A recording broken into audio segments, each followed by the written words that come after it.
Hello, this is Nona and Nona's Book Nook. I'm glad you joined me today. I want to introduce you to Mrs. Piggle Wiggle. She is one of my favorite book characters, and I hope after you listen to her very first chapter, you'll be interested in her too. Let's get started. Mrs. Piggle Wiggle's Magic. There she is. Mrs. Piggle Wiggle's Magic. There's a picture. Of course, the reason that all the children in our town like Mrs. Piggle Wiggle is because Mrs. Piggle Wiggle likes them. Mrs. Piggle Wiggle likes children, and she enjoys talking to them. And best of all, they do not irritate her. When Molly O'Toole was looking at one of the colored pictures in Mrs. Piggle Wiggle's big dictionary and just happened to be eating a candy cane at the same time and drooled candy cane juice on the colored pictures of the gems and then forgot and closed the book so the pages stuck together, Mrs. Piggle Wiggle didn't say, "Such a careless little girl can never look at my colored pictures in my big dictionary again." Nor did she say, "You must never look at books while you're eating." No, she said, "Let me see. I think we can seam those pages apart. Yeah. And then we can wipe the stickiness off with a little bit of soap and water, like this. Now, see, it's just as good as new. There's nothing as cozy as a piece of candy and a book. Oh, don't look so embarrassed, Molly. I almost drool every time I looked at those gems. Which one is your favorite? I think mine is the lapis lazuli." When Dickie Williams, who was showing off for Patsy by riding in his wagon with his eyes shut, crashed through Mrs. Pigglewiggle's basement window and landed in the coal bin, Mrs. Piggle laughed so much she had to sit down on the front steps and wipe her eyes with her apron. Dickie was awfully scared and was going to sneak out the basement door and go home, but Mrs. Piggle, still laughing, leaned through the broken window and said, "Hand me that putty knife and can of putty off the shelf, and then go get me that pane of glass leaning against the wall over by the fence. Thank you very much. Now watch carefully, Dickie, because putting in window glass is something every little boy should do and know how to do, especially boys who ride their wagons with their eyes closed." There she is laughing at Dickie, and there he is in the coal bin in her basement. He was scared, but no reason to be. When Marilyn Matson, who was helping Mrs. Pigwiggle serve tea, dropped and broke her brown teapot, she said, "Well, that's the luckiest thing I've ever seen. You didn't get a drop of hot tea on you, and you broke that nasty teapot with the leaky spout that I've had for 15 years. Tomorrow I'll go to town and buy a new one. I think I'll get pink this time, and I'm going to test the spout before I buy it." "But what about the tea?" Marilyn said, wiping tears on her sleeve. "We'll make it in the coffee pot," said Mrs. Piggle. "We'll call it toffee." Another nice thing about Mrs. Piggle, when a child makes her a present, no matter how splotchy or crooked it might be, she uses it and keeps it where everyone can see it. Johnny Wilfred made her a vase out of a meat sauce bottle with such a tiny little neck that only flowers with stems the size of hairs would fit in it. Not only that, but he painted it with a sort of bulbous green, and the paint was too thick and ran down the sides in warty lumps. But Mrs. Piggle loves Johnny, and she loves the water vase because Johnny made it for her. And she keeps it on the windowsill above the sink with at least one flower, gasping for breath, jammed through the little neck of the bottle. Every time Johnny comes into her kitchen, he points proudly and says, "Look at that. I made that vase for you. Didn't I, Mrs. Piggle?"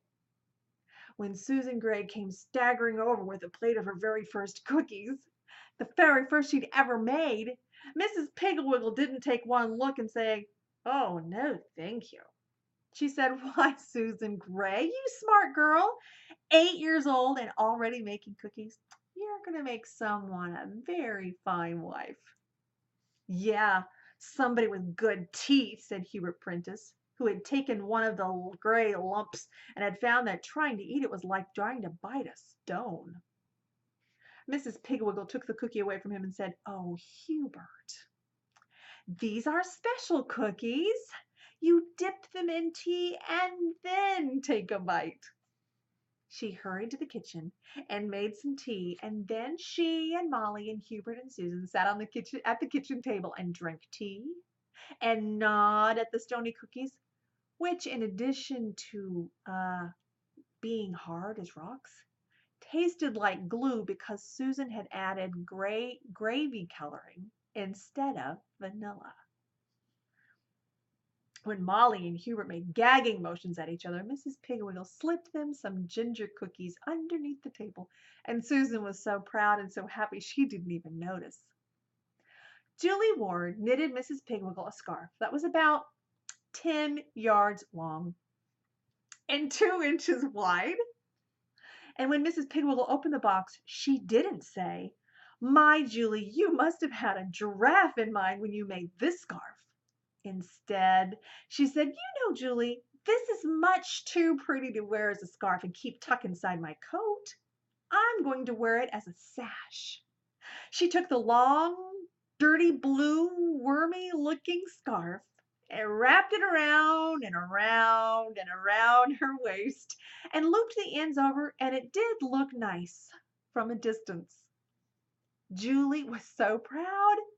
She said, "You know, Mrs. Pigwiggle, when I was making that scarf, I just thought to myself, now I'll make this longer, and then Mrs. Pigwiggle can wear it as a belt, too." Of course, she hadn't really thought that.